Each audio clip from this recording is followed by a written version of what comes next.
때로는 교회를 이렇게 교회를 이제 가족이라고 부르지만은 식탁 공동체다 이렇게 부르기도 해요. 그래서 교회는 어떤 때나 함께 모여서 함께 밥을 먹으며 함께 교제를 나누는 그러한 공동체라는 거죠.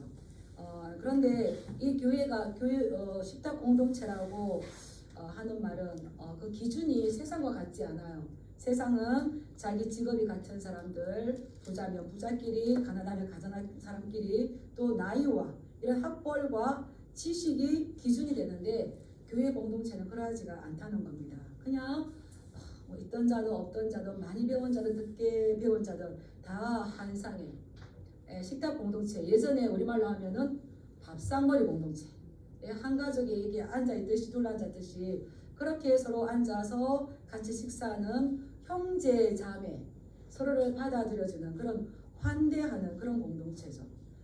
그래서 그야말로 그리스도 안에서 어느 사회적인 지위, 뭐 신분, 나이 이런 지식이 어떠느냐 이걸 떠나서 예수님 안에서 그냥 하나야, 한 가족. 그래서 한 솥밥을 먹는 사람들을 뭐라 그럽니까? 식구다, 식구. 우리 진양 공동체는 한 가족이며 한 식구인 줄 믿습니다. 그런 아름다운 자리예요. 제가 이렇게 보니까 약 30여 년 전인 것 같아요. 그때 제가 섬기던 교회에 이제 작은 교회에 있다가 주약동으로 갔어요. 주약동에 병원도 많고 대학교도 있고 이러다 보니까 그게 막 다양한 분들이 모였어요. 교수님도 오시고 의사 선생님도 오시고 약사님도 오시고 뭐 간호사도 오시고 뭐 기업의 큰 자리에 계신 분도 오시고 뭐 다양하게 다 왔어요. 근데 교회 오면은 뭐로 통할까요? 형제 자매. 그리고요 그분들이 막 섬겨주세요. 그리고 저는 그때 막 아이를 키웠는데 약사님이 애기한테 감기 들었을 때는 이거 먹이고 저거 먹이고 또 이제 그 안과 의사님이 계셨는데 아이 키울 때 집에서 제일 중요한 게 가정에서 안전사고가 나기 때문에 젓가락 조심하고 숟가락 가지고 노는 거 조심하고 무슨 깜짝 놀라죠. 그래서 교회 안에 그 공동체에서 모든 문제가 해결이 돼요. 다양한 분들이 계시니까. 한 번은 저희 지휘자가 자그마하신데 교통사고를 했어요. 근데 이제 그 다 뭐 보험회사 이렇게 합의를 해야 되잖아요. 선생님이 자그마하니까 합의가 안 되는 거예요. 더 내놓으라는 거죠. 그래서 그때 당시 저희 이제 목사님이 덩치 큰 집사님을 모셔갔어요. 그분이 그때 당시 제일 은행장이셨는데 아주 성품도 좋으시고요. 그 집안이 기독교 집안이어서 덩치는 엄청 크신데 아주 유순하시고 겸손하신 분이셨어요. 목사님이 의도를 가지고 집사님 안 되겠습니다. 같이 갑시다 하고 그 집사님을 모셔갔어요. 그래서 이 집사님이 덩치가 있으시니까 딱 차에 내려서 그 안에 들어가가지고 뭐 때문에 그렇습니까 하니까 그냥 바로 그 자리에서 합의가 된 거예요. 교통사고가. 그러니까 이 한 가족이고 한 식구고 한 공동체이기 때문에 서로 도울 일 있으면 서로 돕고 서로 또 가르쳐 줄 일 있으면 서로 적극적으로 가르쳐주고 서로 보호하고 이런 아름다운 공동체가 되었던 거죠. 이게 교회가 주는 따뜻함인 줄 믿습니다. 근데 예수님 당시 우리 어머님이 고대 사회는 그러지가 않았어요. 내가 누구와 함께 식사하느냐는 자기의 신분과 자기의 사회적인 위치를 척도하는 중요한 기준이 되었기 때문에 이거는 아무나 식사할 수가 없는 거죠. 그래서 오늘 제목이 성경에는 많은 식탁교제 이야기가 나옵니다. 그래서 이 식탁교제가 어떠한 우리에게 영적인 의미를 주는가. 그래서 뭐 사도행전도 나오지만 이 복음서에서는 예수님께서 많은 무리들과 때로는 제자들과 때로는 없고 약하고 가난하고 수혜당하는 그들과 식사 자리를 많이 가지셨어요. 근데 그 의도를 잘 모르는 많은 사람들은 뭐라 그럽니까? 예수님 보니까 먹기를 탐하고 포도주를 즐기는 사람이다. 세리와 죄인들과 함께하는 사람이다. 사회적인 신분이 있으면 자기 급으로 놀아야지, 자기 품격에 맞게 놀아야지, 저러는 거 보니까 저 신분이 별로 좋지는 않겠다 하면서 이 예수님을 폄하합니다. 당시에 아까도 말씀드렸지만 이 로마 시대였고요. 또 유대 사회에서는 철저하게 식탁 교제는 우리와 맞는 사람, 나와 아주 친한 사람, 그리고 내가 어떻게 서로 이익이 될 만한 사람들을 환영하고 환대하고 그들과 가깝게 지내기 위해서 그들과 친구를 맺고자 하는 끼리끼리의 문화였습니다. 예. 우리도 뭐 근데 보니까 로마 시대만뿐만 아니에요. 우리도 어떻습니까? 끼리끼리 나하고 좀 말이 통하는 사람, 좀 수준이 같은 사람, 그렇게 하려고 그러죠. 그래서 식사 자리에 초대한다는 거는 나와 너가 같이 친구가 되고 싶다 이 말인 거예요. 그래서 너와 내가 같이 식사를 인하여서 이제 너와 나는 공식적인 친구 사이고 우리가 함께할 사람이다. 그래서 철저하게 이 로마 시대 당시 유대 사회의 그러한 식탁 문화는 give and take였어요. give 받는 게 있으면 주는 거였어요. 이건 어떻습니까? 어떤 조건적인 거죠. 그래서 내가 집사님을 초대해서 한번 근하하게 이렇게 이제 함께 식사를 나누었어요. 그러면 이호기 집사님은 아이고 목사님 감사합니다 하고 꿀꺽 삼키고 있으면 될까요? 안 될까요? 안 됩니다. 그만한 식사 자리나 그보다 더한 식사 자리를 베풀어서 반드시 초대해야 되는 거예요. 그러다 보니까 이게 아주 조건적이기 때문에 순수하지 않고 그 사람들만의 그러한 자리이기 때문에 열려있지 않고 굉장히 폐쇄적이에요. 제가 그런 말 들었습니다. 어디 회장 가보신지 모르겠지만 저는 안 가봤기 때문에 회장님들 어떤 기업인들은 자기들끼리 교제하면서 어떤 날은 자녀들을 함께 데려가서 어떻게 대화를 나누는지 어떻게 사업에 대한 이야기를 나누는지 이걸 보인다는 거예요. 그래서 그들은 폐쇄된 공간이죠. 자기들만의 공간이죠. 그런데 우리 예수님은 그러하지 않으셨어요. 가난하고 소외받고 멸시받고 비천한 그러한 사람들과 이렇게 식사를 했습니다. 근데 이 마찬가지로 예수님이 그렇게 함에도 불구하고 예수님께서 하시는 말씀, 예수님께서 가르치는 교훈들, 예수님께서 행하시는 기적과 이적과 표적들은 굉장히 남달랐어요. 그래서 이것을 가만히 본 바리새인, 서기관, 종교 지도자들은 예수가 목수의 아들인 줄 알았는데 그가 가르치는 말들, 그가 행하는 기적들을 보니까 우리와 함께 이 교제를 나눠도 될 만한 그러한 급이 되는구나. 그런 품격이 있구나. 그래서 이 바리새인, 서기관, 종교 지도자들이 예수님하고 뭐 하고 싶었을까요? 친구가 되고 싶었어요. 기적도 행하고 표적도 행하고 병도 고치고 또 그 뒤에 많은 사람들이 따라다니는 유명이 되다 보니까 우리도 유명인하고 한번 악수만 해뒀습니까? 서로를 모시서요. 그런데 이 종교 지도자들이 그랬습니다. 그래서 이 예수님하고 식사 자리를 마련하고 예수님을 자기 집에 초대해서 아주 근하게 만찬을 하는데 예수님의 이렇게 그 식사 자리에 초대했을 때에 생각하지 않던 일들이 벌어집니다.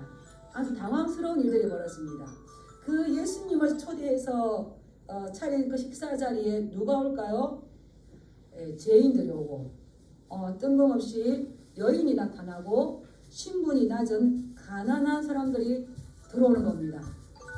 그러니까 이 지도자들이 있다고 하는 사람들이 이제 예수님과 나와 이 끼리끼리 품격에 맞기 때문에 이런 잔치를 베풀어서 아주 좋은 관계를 만들고 싶은데 거기에 죄인들, 멸시당하는 사람들, 무명의 여인들, 신분이 낮은 가난한 사람들 오기 때문에 이 잔치 분위기가 어떻게 됐을까요? 망가뜨려지는 겁니다. 완전 잔치를 망치고 마는 겁니다. 그런 불편한 마음들이 있는 거였어요. 이러할 때에 이제 오늘 우리가 본문에 보면 예수님께서 왜 그러한 식사 자리를 마련하셨는지가 나옵니다. 그래서 이 예수님은 그때 당시 어떤 고정관념의 그 틀에 묶여 있었던 것이 아니라 그 고정관념의 벽을 넘어서 당시 사람들이 생각할 수 없는 파격적인 식탁 교제의 장을 마련하셨다는 거예요. 우리는 나의 고정관념을 자꾸 깨뜨려가시 축복합니다. 네. 그래서 이제 오늘 이 세리가 레위라는 세리가 예수님을 잔치에 마련하는데 이제 예수님께서 27절에 보면 이제 길을 가시다가 레위를 발견했어요. 레위가 어디에 앉아 있습니까? 네, 세관에 앉아 있어요. 세금 징수하는 자리에 앉아 있습니다. 그런데 이 세금을 징수하는 세리는 그때 당시에 굉장히 평판이 좋지 않았어요. 세금을 징수할 때에 로마에서 징수하지만 이 세금 징수하는 사람에게 어떤 특권을 주었는데 그 사람이 로마에 내야 될 세금이 만약에 다 모아서 내야 될 때 1,000,000원이에요. 그러면 그것만 로마에 주면 돼. 그런데 그 자기가 어떻게 우리 쉽게 말하면 삥땅하기 위해서 2,000,000원의 세금을 뜯든지 4,000,000원의 세금을 뜯든지 로마에 1,000,000원을 넣어주면 이것 합당하다 합당하지 않다 봐주는 거예요. 그러니 이러한 권력이 자기한테 들어왔는데 어떤 세리가 정직하게 요만큼 하겠습니까? 예, 50만원이면 150만원 내놔! 그리고 50만원 주고 자기 100만원 하는 거예요. 그렇기 때문에 또 이 욕심 있는 사람들은 이 자리가 너무너무 좋겠죠. 그런데 백성들의 입장에서 어떻습니까? 정직하지 못하고 권력을 남용하기 때문에 아주 인정받지 못하는 그러한 세리인데 이 레위가 세리가 되어서 그 세간에 앉아 있는 겁니다. 그럴 때에 예수님께서 이렇게 딱 보시니까 어떻습니까?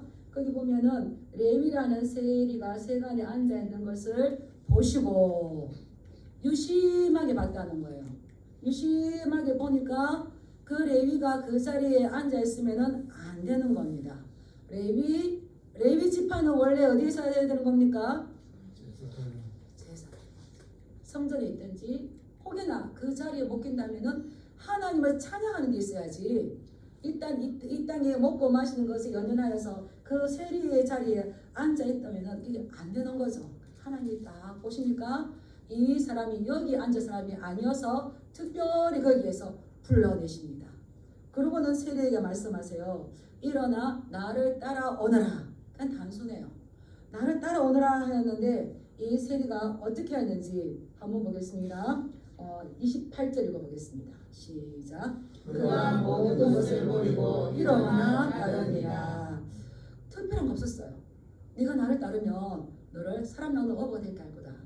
다른 제자들에게 이렇게 말씀하신 것이 아니라 나를 따라오너라 이렇게 했을 때 이 세리도 그것을 알고 자기의 모든 것을 버리고 일어났다는 말은 그냥 단순히 자판 벌린 거 세간에 앉아있던 이것을 덮고 일어나는 것이 아니라 따라하겠습니다. 자신의 자신의 옛 생활로부터 결정적인 모든 것을 버리고 떠나는 것. 예, 내가 좋아하던 그 자리, 내가 즐기던 그 자리, 내가 부르짖던 그 자리에서 다 청산하고 그것을 버리고 결정적으로 다 버리고 지금 누구를 따르는 겁니까? 예수님을 따르는 거였어요. 그리고 예수님을 따라다닐 때 그에게는 천국이 임하였죠. 놀라운 거죠. 그래서 이 레위는 예수님을 위하여 큰 잔치를 베풉니다. 예수님께서 이 레위를 특별하게 보시고 뽑아내셨어요.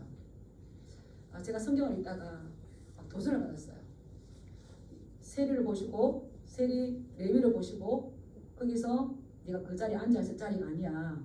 일어나 나를 따라라. 누구에게 하시는 말씀일까요? 우리에게 하는 말씀. 내가 앉아있는 자리가 어떤 자리인지 그 자리 특별하게 보시고 불러내시는 거죠. 그 부르심 합당하시길 축복합니다. 따라와 보니까 너무 좋은 거예요. 제가 그러잖아요. 뭐 하루 부르십니까? 하나님과 함께하는 것이 가장 아름답고 가장 소중하고 가장 행복하지 믿습니다. 이 레위가 그런 심정이었는가 봐요. 그래서 예수님의 부르심이 너무나 감동하고 기뻐서 즐거워서 이 잔치를 베풀어서 큰 잔치를 베풀었어요. 이 큰 잔치는 하나님께서 우리 성도들에게 종말론적으로 베풀어질 그 잔치를 의미하는 거죠. 이 레위가 예수님을 위해서 큰 잔치를 베풀었다는 건 예수님의 그 마음을 알고 나 같은 죄인을 예수님이 친구로 받아주시고 나를 불러주셔서 너무 감사하여서 다시 예수님을 자신의 집에 초대하여서 예수님을 위해서 그 잔치를 베풀었을 것입니다. 근데 그게 누가 왔습니까? 이 바리새인과 서기관들이 따라왔어요. 왔는데 보니까 예수님이 가시는 곳들마다 큰 잔치를 베푸니까 다른 세리도 왔고요. 많은 사람들이 함께 했어요. 그런데 그게 불청객 누가 왔습니까? 바리새인과 서기관들이 와서 딱 보니까 너무 심기가 불편해요. 속상해요. 나와 지금 친구를 맺고자 하는 이 예수님은 세리와 죄인들이 아니라 품격 있는 사람들 가야 되는데 그래 좋아 레위는 그렇다 하시는데 많은 사람들이 와 있어요. 그래서 불편해서 말합니다. 너희가 어찌하여 세리와 죄인과 함께 먹고 마시느냐 하면서 비방을 하는 거예요. 이 비방했다는 말은 원망하고 불평했다는 거예요. 근데 이 사람들 웃기죠. 누구한테 가서 비방합니까? 예수님한테는 말을 못하고 뒤로 가서 제자들에게 하시는 거예요. 이 왜 어찌하여 이 예수가 세리와 죄인들과 함께 먹고 마시느냐, 이런 품격 있는 사람이 이런 죄인과 세리와 함께 먹고 마시는 것은 사회적인 기본 질서를 파괴하는 거다. 예, 급이 있어서 급대로 놀아야 되는데 이것은 지금 아주 이 지금 질서 자체를 파괴한 행동이기 때문에, 그렇다면 그들은 예수님하고 지나고 싶을 때에 예수님과 함께 했을 때 그들 신분도 어떻게 되는 겁니까? 죄인과 세리처럼 되는 거죠. 저도 많이 들었습니다. 목사님 일을 하시기 때문에 일을 하는 사람들하고 놀아야 됩니다. 말이 맞을까요? 안 맞을까요? 성경을 모르는 이야기죠. 그런데 그들은 하나님께서 그 아들 예수 그리스도 이 땅에 보내시고 예수님께서 이 땅에 가져오신 하나님의 나라가 어떤 건지 모르는 거죠. 어느 누구나 주께 나오라. 아무나. 하나님의 나라는 폐쇄된 게 아니고 너 이만큼 키 이만큼 되는 사람 와, 너 이만큼까지 사람 와, 이렇게 폐쇄된 것이 아니고 어느 누구나 아무나. 그래서 여기 앉아 계신 우리 어머니들 너무 귀하지 않습니까? 너무 귀하지 않습니까? 왜 그렇습니까? 하나님 나라의 공동체, 하나님 나라는 어떤 것인지를 알기 때문인 거죠. 예수님은 그들의 격을 맞추려고 오신 것이 아니라 우리와 같은 이러한 모두를 다 부르시기 위해서 오셨다는 거죠. 우리 31절 32절 한번 읽어보겠습니다. 시작.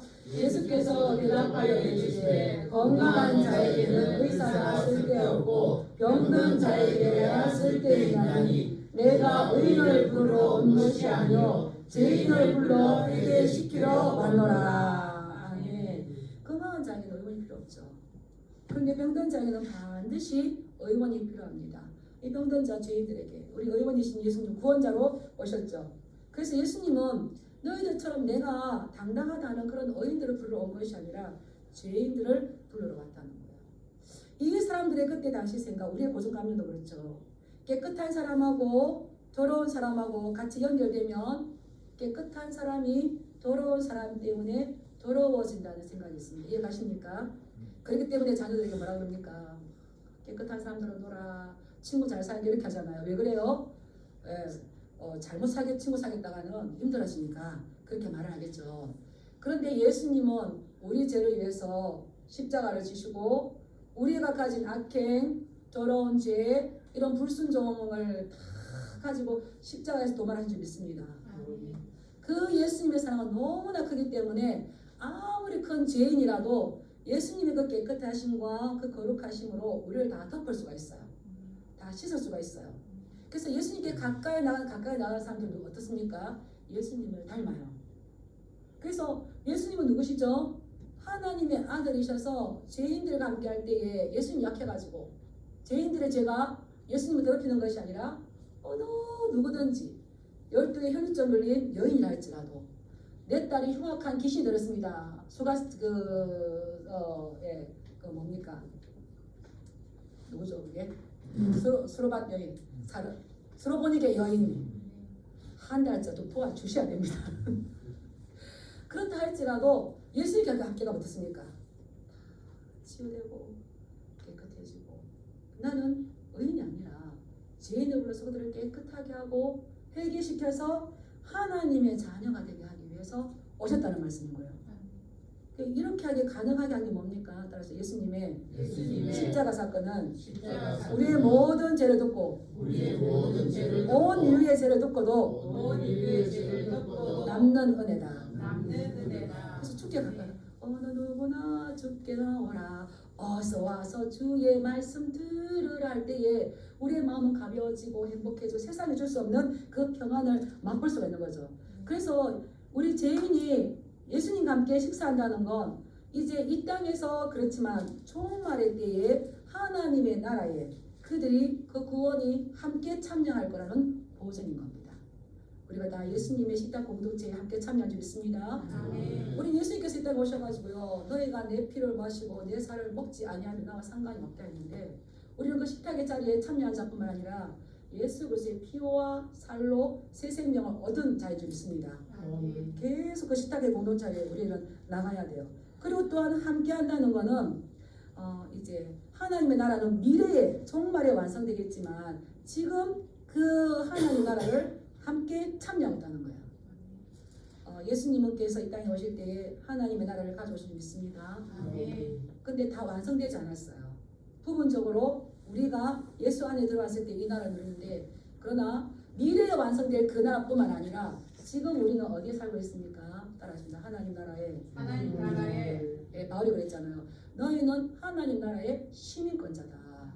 시민권자다. 우리 절대 우리의 정체성을 놓치지 마시기 바랍니다. 우리는 세상에 살아서 세상의 법대로가 아니라 하나님 나라에 들어온 자들이에요.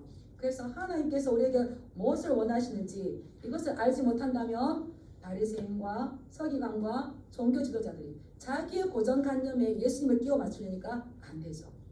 요 뒤에 계속적으로 바리새인들이 예수님을 자기 집에 초청합니다. 왜 초청했다고요? 지식과 지혜가 뛰어나고 기적과 이사를 베풀고 많은 사람들이 예수님을 따라다니까 내가 예수와 친구해서 저기에 숟가락을 조금 얹으면 나도 함께 유명해지고 지식과 지혜가 높아지고, 예, 또 잘하면은 나도 예수에 물러가라 하면은 일이 벌어지겠구나, 그렇게 한다라고 생각을 했는데 완전 다르기 때문에 예수님께서 베푸신 식탁 공동체가 어떤 의미인지 모르기 때문에 그 뒤에 종교 지도자들은 예수님과 함께하는 친구 되는 여기에 모두가 다 실패하고 마는 겁니다. 우리 예수님께서 누구와 다니셨는지, 어느 골목으로 다니셨는지 분명히 아시고, 우리 예수님께서 누구와 식사하셨습니까? 따랐습니다. 죄인과 세리와 창녀와 똑같이 예수님께서 이 말씀하셨어요. 근데 세리와 창녀와 죄인들, 또 마음이 가난한 자들은 이거를 바로 알아들었어요. 그리고 달려갔어요. 그런데 어떤 부유한 자들, 지도자들, 가진 자들은 예수님 따라가기 위해서는 어떻게 되는 겁니까? 내가 가진 것을 내려놓고 내 부인하기가 너무나 힘들었던 거예요. 우리는 말씀이 들려졌을 때에 그 말씀에 즉각적으로 순종하는 부드러운 마음 가지시길 주님의 이름으로 축복합니다. 아멘. 예, 그래서 이 세리와 함께 이 식탁 교제를 나누는데, 이 식탁 교제의 진정한 의미는 뭐냐면 세리 집에도 가시고 죄인들과도 가시고 바리새인들에게도 예수님 다 가셨어요. 죄인들만이 아니었어요. 다 가셨어요. 근데 그런 바리새인들, 서기관들은 예수님과 함께하는 이 친구 맺고자 하는 이 식탁 공동체에 성공했다 했습니까? 실패했다 그랬습니까? 실패했어요. 예수님은 죄인들과 함께 하셨는데 우리가 여기에서 주는 핵심 메시지가 있다는 거죠. 예수님께서 베푸시는, 예수님께서 함께 참여하는 그 식탁 공동체가 주는 진정한 의미가 무엇인가 따라하겠습니다. 죄사함의 권세가 있는 자리다. 예, 예수님과 함께 그 식탁에 참여했다는 건 내가 앞으로 종말에 구원을 받는다는 보증이라고 했어요. 그런데 누가복음 7장에 보면 또 한 바리새인이 예수님을 자기 집에 초대합니다. 근데 그때 뜬금없이 누가 등장하냐면 예수님이 그 바리새인의 집에 있다는 것을 알고 동네에 죄를 많이 지은 여인이 한 사람이 이제 예수님 앞에 갑니다. 안 오면 얼마나 좋아요. 안 오면 얼마나 좋아요. 근데 이 여인이 갑니다. 뭐합니까? 예수님이 뒤로 가가지고 울어요. 울더니만 예수님 발에 눈물이 뚝뚝 떨어지니까 또 어떻습니까? 이 여인이 머리를 풀어서 자기 머리로 이 예수님의 발을 닦아요. 그러고는 거기에 향유를 붓습니다. 이 예수님을 초청하여서 우리끼리 품격 있게 우리끼리 사귀자 했던 그 바리새인은 어떻게 될까요? 기가 막히는 거죠. 근데 더 기가 막히는 건 뭐냐면, 그러면 예수님 어떻게 해야 됩니까? 여인아 됐다, 그만해라 해야 되는데 예수님은 가만히 놔둡니다. 그래서 이 바리새인들이 뭐라 그럽니까? 이 사람이 많이 선지자라면 예수님이 기적도 행하고 이적도 행하시고 모든 것을 아시는데 진짜 맞나? 진짜 많이 선지자라면 자기를 만지는 이 더러운 여인, 이 죄지은 여인이 누구인지 알 건데 더러운 여인이 자기를 만지도록 가만히 놔두는 게 이해가 안 가고 너무 마음이 불편했어요. 근데 그 자리에서 예수님 뭘 선포하십니까? 그가 많은 죄가 사여졌느니라. 예수님께 나왔을 때에 그 자리는 바로 죄사함의 자리가 되는 줄 믿습니다. 예, 죄가 더한 곳에 사실 은혜가 있어요. 너 죄를 너무 많이 지어서 하나님 앞에 못 나올 거야. 이게 아니라 죄가 더한 곳에 더 많이 탕감받은 자에게 말할 수 없는 그 죄를 탕감받고 말할 수 없는 큰 빚을 탕감받은 자에게는 이 은혜가 더 큰 줄 믿습니다. 그 죄를 많이 지은 자에게 그 탕감받은 그 은혜가 더 큰. 그래서 이 여인의 많은 죄가 너는 죄가 많다고 그를 비방하고 그를 비난하지만 우리 예수님은 그의 죄를 사하여 주셨던 거예요. 우리가 읽은 본문 말씀 위에 보면 17절부터 이렇게 보면 중풍병자가 친구들에 의해서 들려 나옵니다. 그에게 예수님께서 중풍병자가 나오면 네 병이 나았다 하셔야 되는데 예수님께서 20절에 보면 그들의 믿음을 보시고 유념해 보시고 네 병이 나았다 하지 않고 뭐라 하십니까? 이 사람아 내 죄 사함을 받았느니라.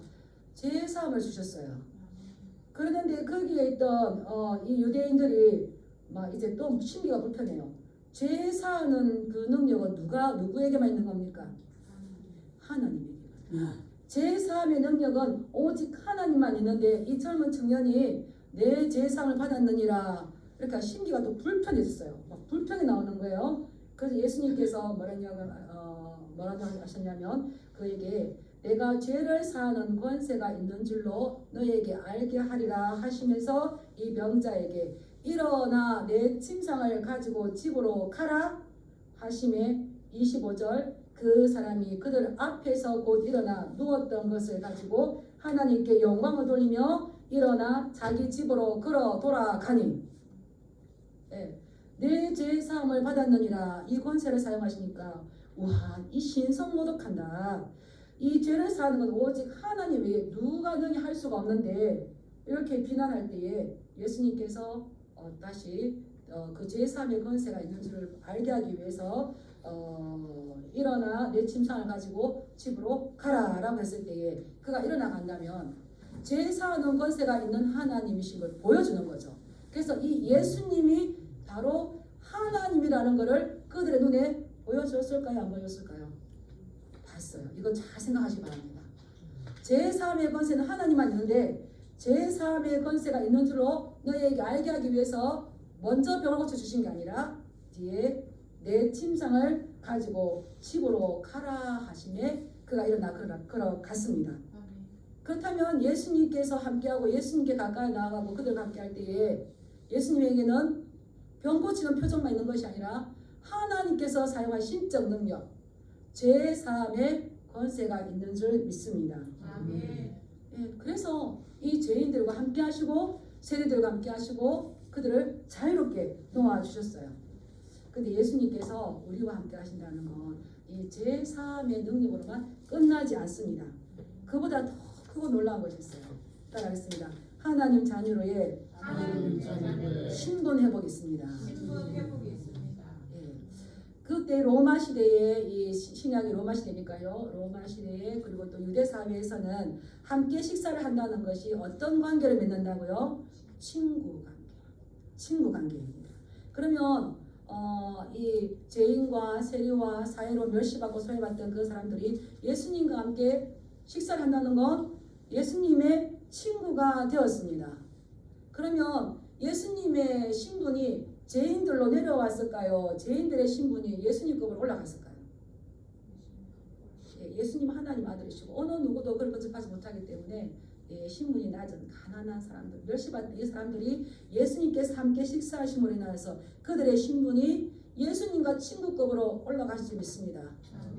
위에 계신 나의 친구. 하나님이 우리 예수님을 뭐로 부르셨어요? 친구로 부르셨어요. 믿으십니까?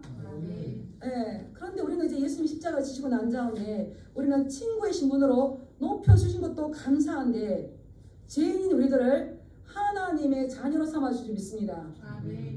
요한복음 1장 12절에 보면 영접하는 자 곧 그 이름을 믿는 자들에게는 하나님의 자녀가 되는 권세를 주셨으니 예수님을 영접하고 예수님을 믿으면 우리는 지금 우리의 신분이 급상승해요. 어디까지 올라갑니까? 시장 아들도 아니고 대통령 아들도 아니고 누구의 아들? 만왕 여왕의 하나님 아들. 근데 이거 잘 모르셔요. 그래서 예수님과 함께 한다는 거, 예수님과 함께 떡을 뗀다는 거, 우리가 함께 떡을 뗀다는 거, 이게 얼마나 귀중한 영적인 의미가 있는지를 우리 성도님들 잘 아셨으면 좋겠어요. 네, 우리는 예수님과 함께 식탁을 나눔으로 인해서 그 떡을 떼고 먹고 마시면서 예수님과 친구의 신분으로 올라간 점 있습니다. 근데 우리 성도님들의 마음에 예수님이 계십니까? 영접하는 자, 곧 그 이름을 믿는 자들에게는 하나님의 자녀가 되는 세상이 줄 수 없는 놀라운 권세. 그래서 아무것도 없어도 이미 천지 만물을 만드신 하나님이 나의 아버지이기 때문에 우리 어떻습니까? 행복한 거예요. 그래서 제가 지난번에 이야기했지만 어느 목사님이 저에게 목사님 어떻게 진양교회를 그렇게 어려운데 뚝딱뚝딱 이렇게 만들었습니까? 했을 때 제가 뭐라고 그랬다고요? 네, 우리 친정 아버님이 부자십니다. 그러니까 이분이 손에 오줌을 놓고 계시다가 아이 목사님 아직 아버님 살아 계십니까? 제가 말한 친정 아버지는 누굴까요? 하나님 아버지. 태초에 하나님이 천지를 창조하십니다. 그 하나님이 여호와는 나의 목자시니 내게 부족함이 없으리로다. 이 말씀을 안다는 건요 놀라워요. 말씀은 본문을 좀 있습니다. 이 예수님이 우리를 친구 삼아주신 것도 감사한데 히브리서 2장 12절 말씀 참고 말씀 한번 보겠습니다. 히브리서 2장 12절 띄워주세요. 네, 같이 한번 읽어보겠습니다. 이거 제가 한번 설교했는데도 아마 모르실 거예요. 자꾸 보셔야 돼요. 같이 읽겠습니다. 시작. 거룩하게 하시는 이와 거룩하게 함을 입은 자들이 다 한 권원에서 난지라. 그러므로 형제라 부르시기를 부끄러워하지 아니하시고. 예, 거룩하게 하시는 이가 누구십니까? 예, 하나님 우리 예수 그리스도시죠. 거룩함을 입은 자가 누굽니까? 우리 죄인이었는데 예수님의 보혈로 깨끗해지고 성결해지고 거룩해졌어요. 근데 거룩하게 하시는 예수님과 거룩함을 입은 우리가 다 한 권원에서 났어요. 한 권원 누구에게서 났다는 말입니까? 하나님께 났다는 말이죠. 그래서 예수님은 우리를 뭐라고 부르신다고요?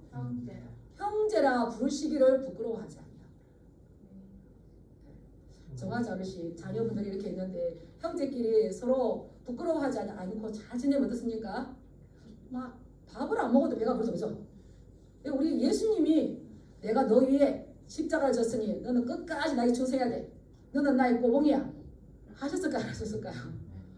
부끄러워 우리를 그 만왕의 여왕이시고 하나님 아들이신 그 예수님께서 우리를 하나님께 함께 난 걸 아시고 나를 형제라 부르시기를 자매요, 형제요 라고 부르시기를 부끄러워하지 않았다는 겁니다. 우린 그런데 왜 서로 각자를 부끄러워하고 왜 끼리끼리 놉니까? 이건 하나님의 말씀에 합당하지 않는 거죠. 그래서 우리는 이 말씀을 알면 예수님께서 나를 친구 삼아주시고 나를 또 하나님의 자녀 되게 하시고 그리고 예수님께서 나의 형님이 되실 줄 믿습니다. 예수님의 연세는 어떻게 되실까요? 2026살. 예전의 찬송가가 이런 게 있었어요. 형님같이 대신하여 중한 고통 당했네. 제가 이제 그 전에도 찾으니까 이게 없었어요. 제 집 맡은 우리 구주 거기에 목자 자는데 날 위하여 예수 간구하시네. 형님같이 대신하여 중한 고통 당했네. 전 어릴 때 많이 들었습니다. 큰언니 큰오빠 너는 집안에서 엄마 아버지 대행이 돼. 집안에 무슨 일 있을 때 동생들을 엄마 아버지 심정으로 건사해야 된대. 그리고 어린 우리들에게는 집안의 큰언니 큰오빠는 엄마 아버지 대용이기 때문에 말도 함부로 하지 말고. 그래서 저는 꼬박꼬박 높임말 써요. 왜 그렇습니까? 형님 같이 계시다는 말은 부모의 자리라는 거죠. 우리 예수님이 여기 나왔잖아요. 형제라 부르시고 우리 형제라 부르시고 형님 같이 계시나고. 그래서 이 찬송이 없어서 너무 안타깝다. 우리는 예수 그리스도의 형제인 줄 믿습니다. 아멘. 옆 사람하고 한번 인사하시고 당신은 당신은 예수님의 형제입니다. 예수님의 당신은 오배이십니다. 보물이십니다. 그렇다면 우리가 예배를 끝나고 함께 식탁 공동체를 나누는 이것이 얼마나 큰 의미가 있는지, 밥상머리에서 함께 앉아서 새로운 가문을 만들어가며 우리 집안은 어떻고 어떻게 해야 되고 자녀의 도리를 가르치듯이 예수님은 비천한 자, 연약한 자, 죄인들, 세리들, 창녀들을 불러서 그들에게 하나님의 나라 복음을 전파한 줄 믿습니다. 예, 새 부대를 만들어준 줄 믿습니다. 그런 것처럼 우리가 식탁 공동체를 할 때에 우리 또한 형님 같은 마음으로 우리 같은 지체들에게 하나의 나라를 이야기하면서 하나의 나라를 선포하면서 서로의 죄를 또 삭감해주며 서로 용서해주며 아름다운 하나의 나라의 공동체가 되어야 될 줄 믿습니다.